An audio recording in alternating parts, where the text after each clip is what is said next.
السلام علیکم، میں ہوں ڈاکٹر نذیر صدیقی اور اب دیکھ رہے ہیں میرا فیس بک اور یوٹیوب چینل۔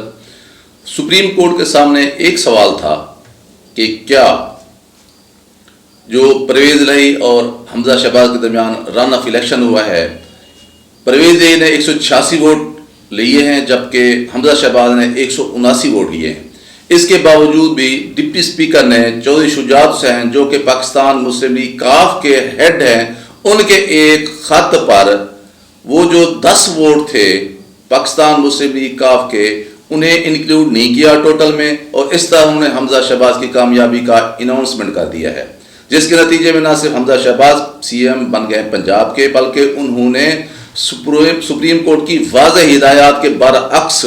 کوئی 62 لوگوں پر مشتمل اپنی ایک کابینہ بھی بنا دی ہے، حالانکہ انہیں عبوری جو ہے وزیر اعلیٰ بنایا گیا تھا کہ وہ کسی بھی قسم کے اہم اقدامات نہیں اٹھا سکتے۔ 2 دن یہ کیس چلتا رہا ہے، پہلے جو ہے لاہور میں، پھر جو اسلام آباد میں، اور بدقسمتی کی بات یہ ہے کہ یہ وہی بینچ تھا، اس میں تقریباً وہی 3 جج صاحبان شامل تھے جنہوں نے کہ عمران خان کے حوالے سے فیصلہ کیا تھا اور عمران خان کی حکومت کو ختم کیا تھا،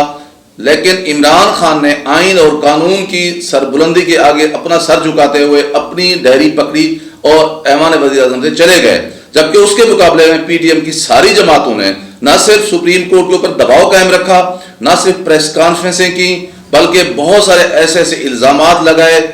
جنہیں جو ہے سن کر انسان کو شرم آتی ہے، اور پھر ایسے ٹرینڈ چلائے گئے جنہیں بھارت میں بھی بہت زیادہ اچھالا گیا، اور ججز کے اوپر، بلکہ ججز کو اشخاص تک کہا گیا، حالانکہ اس میں سپریم کورٹ کے چیف جسٹس شامل ہیں، اور کسی بھی ملک میں عدالتوں کا احترام جب تک قائم نہیں ہوتا وہ ملک نہ تو آگے بڑھ سکتے ہیں، نہ وہاں انصاف قائم ہو سکتا ہے۔ جب یہی جج اس وقت بہت اچھے تھے جن کے فیصلے کی روشنی میں عمران خان کو نکال دیا گیا اور آپ جو ہے وہ منو مٹھائیاں تقسیم کر رہے تھے، اور آج جب ایک واضح دھاندلی کا جو ایک عمل ہے ڈپٹی اسپیکر پنجاب جو ہے مزاری، ان کے حوالے سے آج اگر سپریم کورٹ نے اس کو ختم کیا ہے، اس کی رولنگ کو ختم کر کے پرویز الہی کا اناؤنسمنٹ کیا ہے کہ ان کو 186 ووٹ ملے ہیں، وہ جیت گئے ہیں، جبکہ حمزہ شہباز کو 179 ووٹ ملے ہیں، وہ ہار گئے ہیں، اس لیے پرویز الہی جو ہے وہ اب سی ایم پنجاب بن گئے ہیں، اور وہ تمام اقدامات جو حمزہ شہباز نے اٹھائے ہیں انہیں کل عدم کرا دیا جاتا ہے، وہ تمام تقرریاں اور تعیناتیاں بھی جو پچھلے 2 دن کے دوران انہوں نے کی ہیں، اور پھر یہ کہا گیا کہ اگر گورنر جو ہے وہ اویلیبل ہوں، ولنگ ہوں، تو وہ حلف لے لیں۔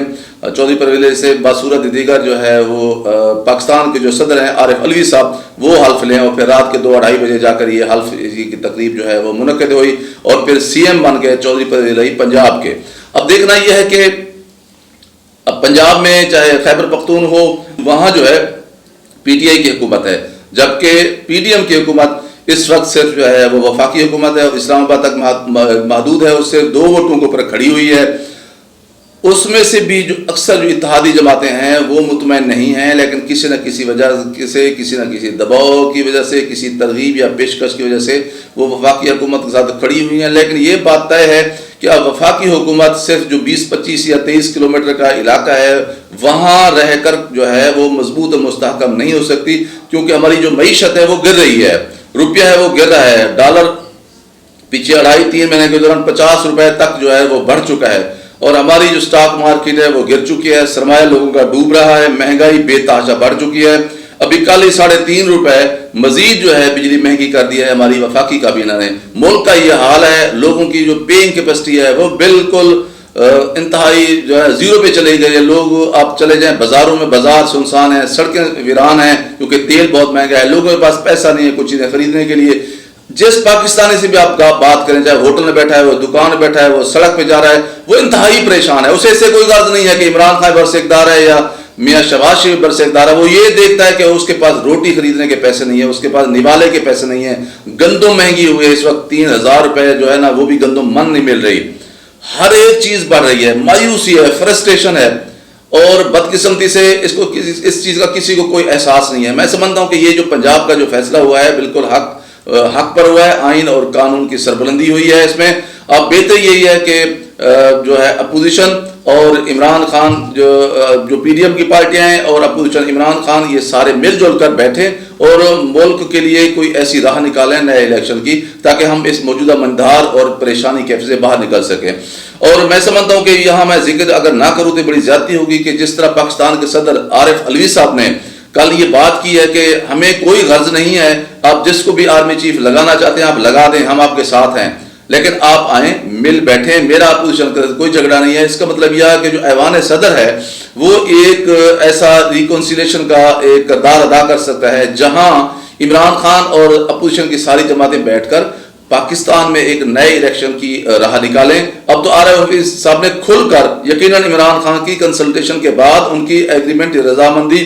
کے بعد ہی انہوں نے یہ بات کی ہوگی کہ آپ جس کو بھی آرمی چیف لگانا چاہتے ہیں ہمیں کوئی اعتراض نہیں ہے، آپ اس کا بھی اناؤنس کر دیں، لیکن اب سب لوگ بیٹھ کر پاکستان میں نئے الیکشن کا جو ہے ڈول ڈالیں، کیونکہ نیا الیکشن آئے گا، لوگوں کا مینڈیٹ کسی حکومت کو ملے گا تو تب ہی پاکستان میں بے یقینی کی موجودہ کیفیت جو ختم ہوگی. جب تک بے یقینی کی کیفیت ختم نہیں ہوگی نہ تو یہاں سرمایہ کاری ہوگی، نہ اسٹاک ایکسچینج اٹھے گا اور نہ ہی روپے کی جو گرتی ہوئی ساکھ ہے وہ مزید بہتر ہو سکے گی. ڈالر بڑھتا جائے گا، روپے کی قدر قیمت کم ہوتی جائے گی. اور اب یقین کریں کہ وہ لوگ جن کے بچے باہر پڑھتے ہیں ان سے پوچھ کر دیکھیں کہ روپیہ کی قیمت گرنے سے وہ کن حالات سے دو چار ہیں. اسی طرح آپ کاشتکار کو دیکھ لیں، کھادوں کے ریٹ دیکھ لیں، تیل کے دیکھ لیں، بجلی کے دیکھ لیں، گیس کے دیکھ لیں، روزمرہ اشیاء کی چیزیں دیکھ لیں. پاکستان اس وقت شدید پریشان ہے. اس لیے خدارا اب مزید جو انا کا اور اپنی ضد کا اور ہٹ درمی کو ایک طرف چھوڑیں اور حکومت اور اپوزیشن مل کر پاکستان میں نیا الیکشن کروایا جائے تاکہ پاکستان موجودہ بے یقینی کی صورت حال سے جب تک لوگوں کو ٹرسٹ نہیں آئے گا، سرمایہ کار کو یقین نہیں آئے گا، وہ کسی بھی صورت میں پاکستان میں سرمایہ کاری نہیں کرے گا.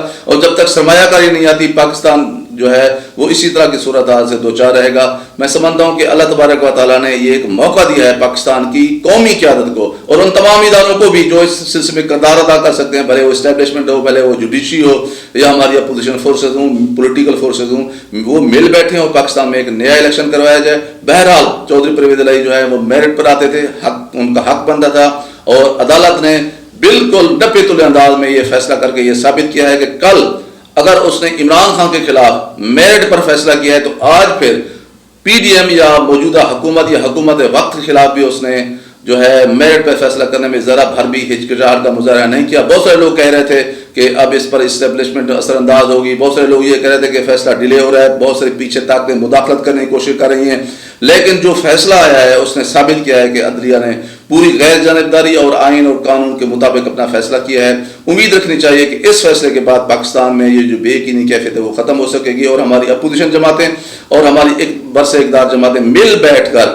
جو ہے وہ پاکستان کو موجودہ اس پریشانی کی کیفیت سے باہر نکالنے میں اپنا ایک بھرپور قومی کردار ادا کریں گی جس کی قوم ان سے توقع رکھ رہی ہے. ناظرین کرام، آپ سے گزارش ہے کہ میرے یوٹیوب چینل مزید صدیقی کو سبسکرائب فرمائیں، اس ویڈیو کو زیادہ شیئر کریں، گھنٹی کے بٹن کو ضرور دبا دیا کریں تاکہ میری تمام ویڈیوز آپ دوستوں کی خدمت میں پہنچ سکیں. اگلے ویلاگ تک اجازت، السلام علیکم.